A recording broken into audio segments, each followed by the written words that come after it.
ყველა და ზევით ვდავებთ 2 წელს. მხოლოდ და იმას შემდეგ შევყვეცავთ. მცენარეების გასამრავლებლად დაკალმების პროცესი აუცილებელი წინაპირობაა, რომ მისგან ახალი დამოუკიდებელი მცენარე გაიზარდოს. ქოთანში მოვათავსებთ ძირში კენჭებს და ამ კენჭებზე დავაყრით მიწას და უკვე ვგავთ. გამოყავს სხვადასხვა ჯიშები, უვლით მცენარეებს. ეს ადგილი არის ჩვენთვის ძალიან მნიშვნელოვანი და ასე ვთქვათ ძალიან ძვირფასი. ასე იწყება დილა ოზურგეთში, ანასეულის სამეცნიერო ლაბორატორიაში. ნატალი, მარიამი, ნინი და ია ოზურგეთის რაიონის სოფელ გურიანთიდან აქ თითქმის ყოველ დილას მოდიან. პირველ რიგში ყვავილებს რწყავენ, შემდეგ ნიადაგს ახალი ნერგისთვის ამზადებენ, მიწას ანოყიერებენ და გამოჰყავთ ეკოლოგიურად სუფთა მცენარეები. დაკალმებულ მცენარეს ჯერ ქოთანში ათავსებენ, შემდეგ უკეთესი პირობების შესაქმნელად სათბურში გადააქვთ. ლიმონებით დაიწყო მოკლედ ჩვენი დაინტერესება, თუმცა შემდგომ უკვე უფრო გავაფართოვეთ ეს ყველაფერი. ეს პროცესი ჩვენთვის არის ძალიან, ასე ვთქვათ, სახალისოც, ძალიან კარგიც, იმიტომ რომ ჩვენ ამ ყველაფერს ძალიან დიდ დროს უთმობთ, ვუვლით მცენარეებს და შემდგომ უკვე როდესაც მოვდივართ და ვხედავთ აქ უკვე გაზრდას, ეს ასე ვთქვათ, გვახარებს და გვაბედნიერებს. ეს არის ჩვენი პატარა სათბური, სადაც ხდება მცენარეების დაკალმება, მისი მოვლა-მოყვანის ტექნოლოგიების შესწავლა. აქ მარტო ციტრუსები კი არა, სხვადასხვა კულტურები შეგვიძლია გამოვიყვანოთ. სხვადასხვა ჯიშის გამოყვანა მათ თავიანთი მასწავლებლისგან ისწავლეს. ფოთლები, ეს ხმელი ყვავილები ქეთევან ჩიკაშუა ბიოლოგიის მეცნიერებათა დოქტორია და უკვე წლებია ოზურგეთში ანასეულის ლაბორატორიაში მუშაობს. მუდმივად მცენარის ახალი ჯიშები გამოჰყავს და მათ გამრავლებაზე ზრუნავს. გოგონები ლაბორატორიაში პირველად სწორედ მან მოიყვანა, იმ მიზნით, რომ ახალგაზრდებისთვის მცენარის მოვლის ინტერესი გაეჩინა. ჩვენი მოსწავლეები, როდესაც ამთავრებენ სკოლას, მიდიან და უკან აღარ ბრუნდებიან დიდ ქალაქებში აგრძელებენ სწავლას. თავარი ჩვენი მიზანი არის, რომ მოსწავლეებს მიწისა და მცენარის სიყვარული შევასწავლოთ, რომ დაუბრუნდნენ თავიანთ სოფელს, მოგეხსენებათ, სოფელი ახალგაზრდების გარეშე ვერ იცოცხლებს. შექმნან ფერმერული მეურნეობები, დაასაქმონ თავისი მეზობლები, თავისი ამხანაგები და ეს იქნება წინ გადადგმული ნაბიჯი ჩვენი ქვეყნის წარმატებისათვის.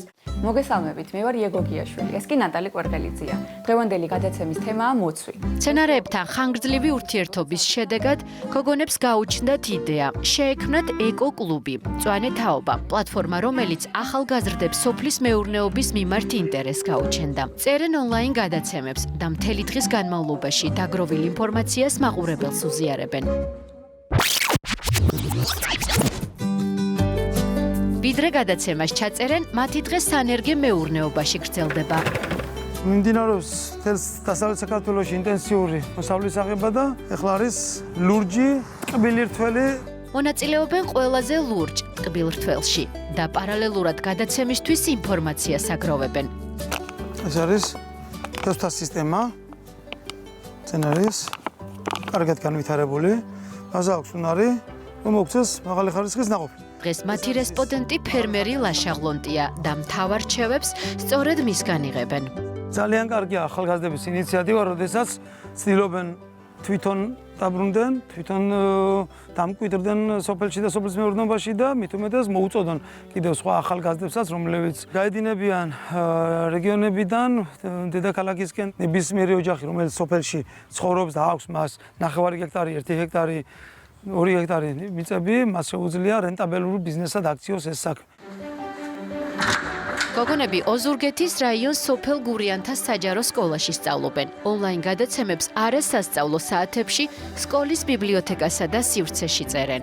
ყველაფერი კლასში დაიწყო, მართალია არაერთ პროექტში ვართ გარემოს დაცვით პროექტებში, მაგრამ მივხვდით, რომ უბრალოდ პროექტი არაფერს არ ცვლის, თან გარშემო რომ მივიხედოთ, არაერთი ადამიანი მიდის სოფლიდან და გაგვიჩნდა როგორც პროტესტის გრძნობას, ასევე იდეაც, თუ რატომ უნდა წავიდეთ ჩვენი სოფლიდან, როცა შეგვიძლია რომ მომავალი აქაც შევიქმნათ და ასე დაიბადა ჩვენი გადაცემის იდეაც, სწორედ გვინდა რომ ყველა ადამიანს და განსაკუთრებით ჩვენს თანატოლებს ვაჩვენოთ, რომ საქართველოში და განსაკუთრებით ამ სფეროში, სოფლის მეურნეობაში და აგრონომიაში უდიდესი პერსპექტივა არსებობს. ჩვენ ვცდილობთ, რომ შევაყაროთ საზოგადოებას თავიანთი სოფელი და აღმოფხვრათ ის პრობლემები, რაც სოფელში არის ძირითადად გავრცელებული.